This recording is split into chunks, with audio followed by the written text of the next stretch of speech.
I feel terrible for the dead who end up here for eternity. Seems awful, like they're still suffering.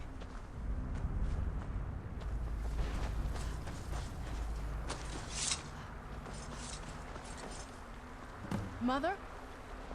Mother! Maker. It can't be. Serana? Is it really you? I can't believe it! How do we get inside? We have to talk. Serana, what are you doing here? Where's your father? He doesn't know we're here. I don't have time to explain. I must have failed. Harkon's found a way to decipher the prophecy, hasn't he? No, you've got it all wrong. We're here to stop him, to make everything right. Wait a moment. You've brought a stranger here? Have you lost your mind? No, you don't...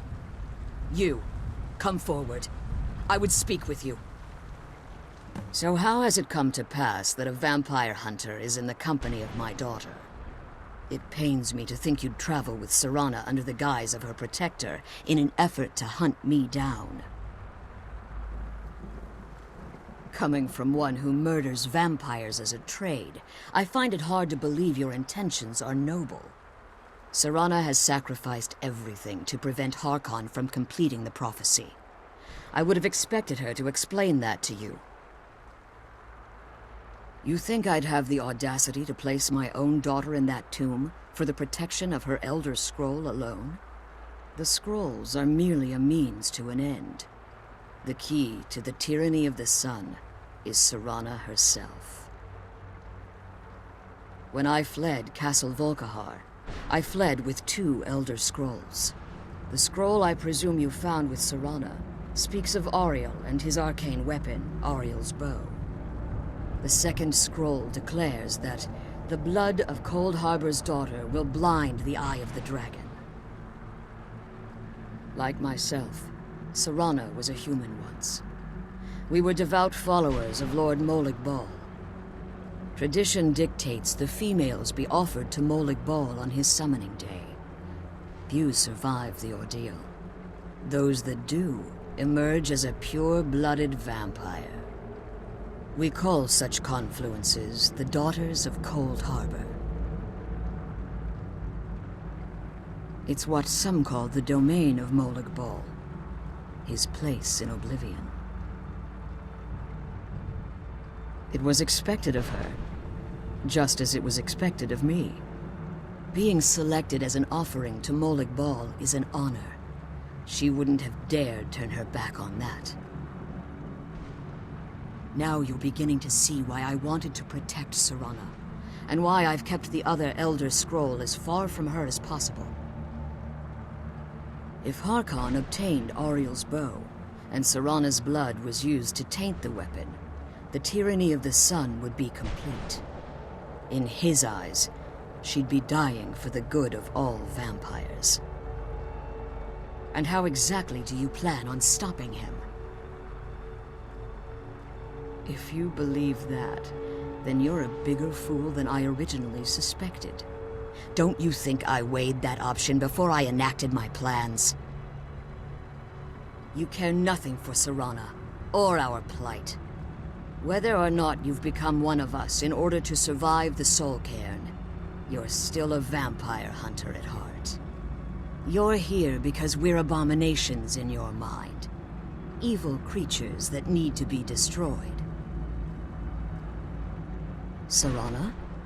This stranger aligns herself with those that would hunt you down and slay you like an animal. Yet I should entrust you to her. This stranger has done more for me in the brief time I've known her than you've done in centuries. How dare you!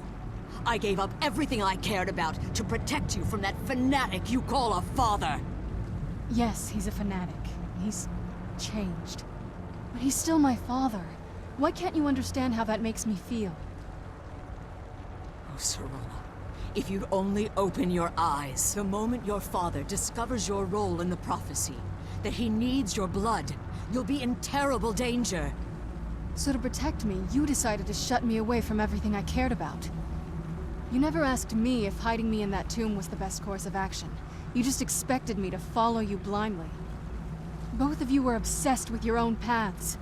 Your motivations might have been different, but in the end, I'm still just a pawn to you too. I want us to be a family again. But I don't know if we can ever have that. Maybe we don't deserve that kind of happiness. Maybe it isn't for us. But we have to stop him, before he goes too far.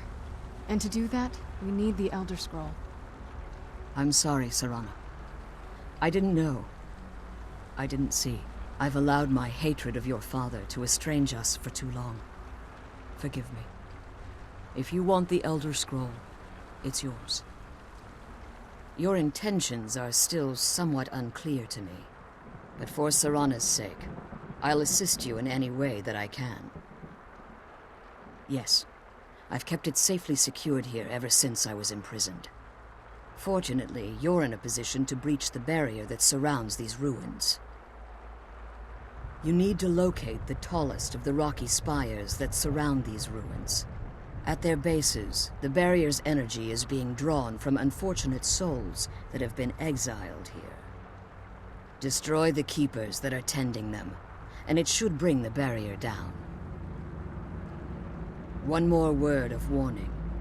There's a dragon that calls itself Durnevere roaming the cairn. Be wary of him. The Ideal Masters have charged him with overseeing the Keepers, and will undoubtedly intervene if you're perceived as a threat.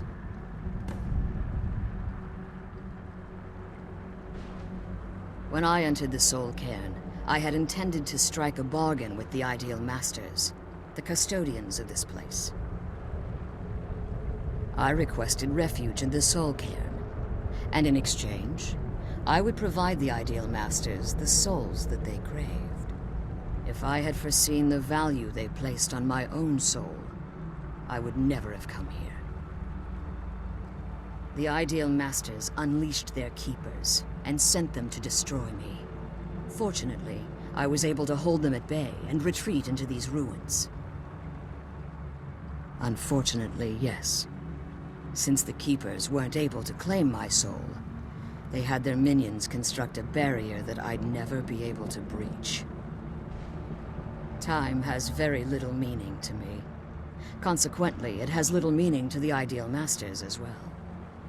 I suppose you could call this the ultimate waiting game, each watching the other to see which will give in. I know very little about them. They're mystic entities that lord over the Soul Cairn, controlling every aspect from its fabric to its appearance. Well, some necromancers believe they are the crystalline structures dotting the Soul Cairn. I believe there's more to it than that. I think they transcend what we perceive as a physical form. Perhaps they were once corporeal beings, but they've obviously reached a point where they no longer require a tangible presence. Conduits, through which the Ideal Masters speak to their underlings and feed on their victims. The Ideal Masters' weakness is their insatiable hunger for pure souls. It's the reason for the Soul Cairn's existence, and the only leverage a necromancer has when bargaining with them. The ability to summon powerful undead guardians, as one would conjure an Atronak or Daedra. However, the majority of necromancers that are foolish enough to enter into a bargain with the Ideal Masters wind up here as harvested souls. Harkon's vision is a world plunged in eternal darkness, where the vampire can flourish and never again fear the tyranny of the sun. What he fails to realize is how much attention would be called to our kind if the prophecy came to fruition. If eternal night fell, there are many who wouldn't stand for it. They would raise armies in attempts to return things to normal. The order of the day would be our destruction, until every last vampire was hunted down and eliminated. I do. It's how the vampire has survived for millennia, and the only way we can continue to survive in the future. As you've been traveling in the Soul Cairn, your body has become attuned to it. Let's just say a tiny part of you rubbed off on it, and in its place, A bit of the soul cairn filled the void. You should find no difficulty using the portal any longer. Be careful, and keep my daughter safe. I'm glad you're here. I don't think I could be doing this alone. Relieved, I think. All those things had been building for a while. You have no idea how long I wanted to say that to her. Look, I loved my father, but when he found that prophecy, that became his life. Everything else, even me and my mother, we just became clutter. I was close with my mother, but she just kept feeding me her opinions of him, and eventually I started believing them. The moment we gave ourselves to Molik Bal, things got really icy between them. They were both drunk with power, and pulling in different directions. And then he found that prophecy, and that was it. I was. Honestly, it took me up until now to figure out that my mother was really just as bad as he was. He was obsessed with power. She was obsessed with seeing him fail. It was just so toxic. Maybe I could have seen this coming. We could all be better off now. I know that in my head, but I just can't help feeling bad about the way things are. Sorry, I know you're trying to help. Thanks. Anyway, we should keep moving.